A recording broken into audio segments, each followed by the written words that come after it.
President, why did you fire the head of the Bureau of Labor Statistics? Because I think her numbers were wrong. Just like I thought her numbers were wrong before the election. Days before the election, she came out with these beautiful numbers for Kamala. I guess Biden/Kamala. And she came out with these beautiful numbers trying to get somebody else elected. Then right after the election, I think on the 15th, November 15th, she had an $800,000 or $900,000 massive reduction. Said she made a mistake. That woman's numbers Have any are. evidence that she faked? I've had issues with the numbers for a long time, but today's we're doing so well.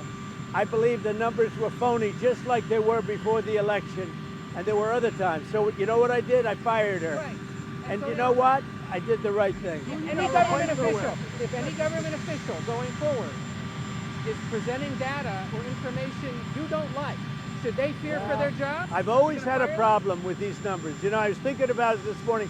Before the numbers that came out, I said, who is the person that does these numbers? And then they gave me stats about before the election. I had a similar problem.